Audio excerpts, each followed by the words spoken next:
Praise the lord. దేవుడు మనల్ని ప్రేమించి మనకు మరొక దినాన్ని అనుగ్రహిస్తూ వచ్చారు. అందరి బట్టి దేవునికి స్తోత్రం. ఉదయకాలము దేవుని వాగ్దానం. మొదటి దినవృత్తాంతాల గ్రంథము 22వ అధ్యాయము 13వ వచనం.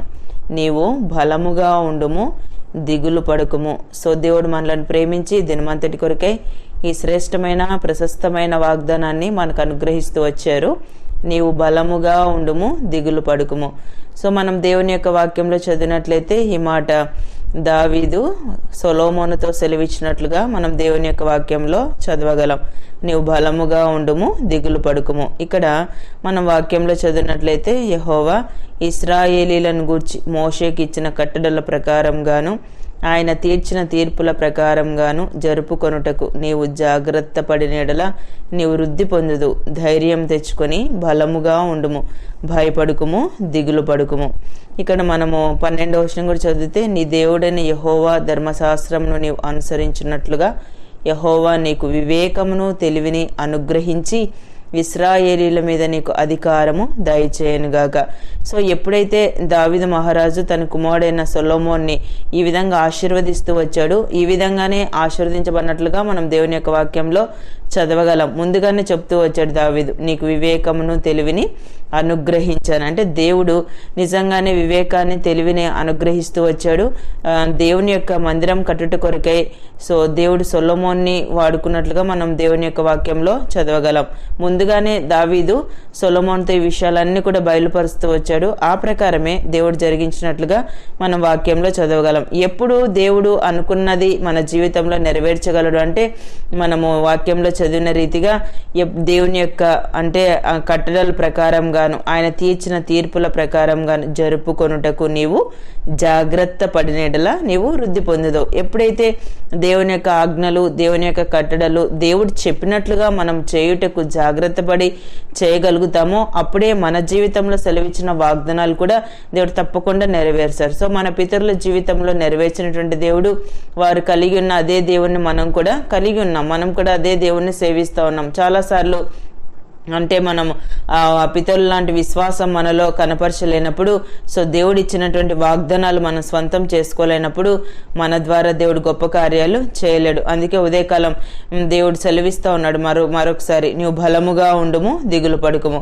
సో ఉదయకాలం నీకున్న బలహీనమైన పరిస్థితులను బట్టి, సో అది అనారోగ్య పరిస్థితులు ఉండొచ్చు, ఆర్థిక ఇబ్బందులు ఉండొచ్చు, కష్టతరమైన పరిస్థితులు నువ్వు ఎదుర్కొంటా ఉన్నావేమో, ఒకవేళ నిరుద్యోగ స్థితి ఉండొచ్చు, రకరకాల పరిస్థితులు నీ చుట్టూరా ఉండి ఆ పరిస్థితులను బట్టి నీవు బలహీనరాలవై అంటే బలం లేని వాడవై దిగులు పడుతూ ఉన్నావేమో. దేవుడు ఉదయకాలం మనకి జ్ఞాపకం చేస్తున్నాడు. దావీదు సొలొమోన్కి ఏ విధంగా అయితే ధైర్యపరుస్తూ వచ్చాడో, సో అలానే దేవుడు మనతో కూడా ఉదయకాలం మాట్లాడుతూ ఉన్నాడు, బలముగా ఉండుము, దిగులు పడుకుమని.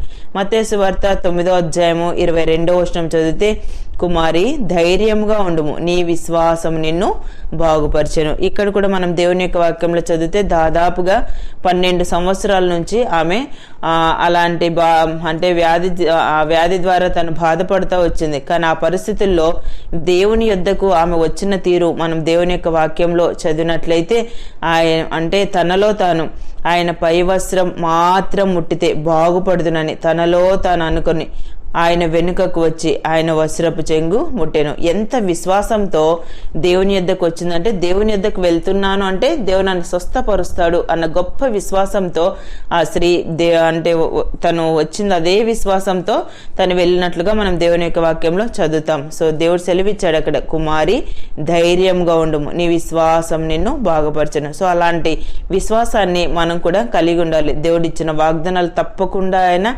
నెరవేరుస్తాడు. మొదటి సమయాల గ్రంథం 22వ అధ్యాయం 23వ వచనం చదివితే, నీవు భయపడక నా యుద్ధ ఉండుము, నా యుద్ధ నీవు భద్రంగా ఉండువు. ఈ మాట అబ్యాతారుతో దావీదు సెలవిస్తూ వచ్చాడు అనమాట. అంటే అక్కడ సౌలు అంటే ఆ పని వాళ్ళంతా కూడా వీరు యాజకులను చంపుతూ వచ్చినప్పుడు ఆ పరిస్థితుల్లో తప్పించుకొని దావీదు యొద్దకు తను వచ్చినట్లుగా మనం వాక్యంలో చదవగలం. అలాంటి పరిస్థితుల్లో దావీదు అబ్యాతారును బలపరుస్తూ ఉన్నాడు అనమాట. నీవు భయపడక నా యొద్ద ఉండుము, నా యొద్ద నీవు భద్రంగా ఉండు. సో దేవుని యొక్క చేతిలో ఉంటే మనం భద్రంగా ఉంటాం. అన్ని విషయాల్లో కూడా దేవుడు మనల్ని భద్రపరుస్తాడు. ఉదయకాలం దేవుడు బలముగా ఉండమని సెలవిచ్చాడు, ధైర్యముగా ఉండమని సెలవిచ్చాడు. అంతేకాదు భయపడక నా యొద్ద ఉండుము, నీవు భద్రంగా ఉండు. సో ఇలాంటి భద్రంగా కాపాడేటువంటి దేవుణ్ణి, ధైర్యపరిచేటువంటి దేవుణ్ణి, బలహీనమైన సమయాల్లో మనల్ని బలపరిచి మనల్ని ఉత్తేజింపచేసేటువంటి అలా సజీవుడైన దేవుని మనం కలిగి ఉన్నాం. ఉదయకాలం నీకున్న పరిస్థితులను బట్టి నువ్వు బలహీనరాలవై ఉన్నావేమో, ధైర్యం లేని పరిస్థితిలో ఉన్నావేమో, దిగులు పడుతూ ఉన్నావేమో, అయ్యో నా జీవితానికి భద్రత లేదని నువ్వు ఆలోచిస్తున్నావేమో. సో ఉదయకాలం దేవుడు జ్ఞాపకం చేస్తున్నాడు.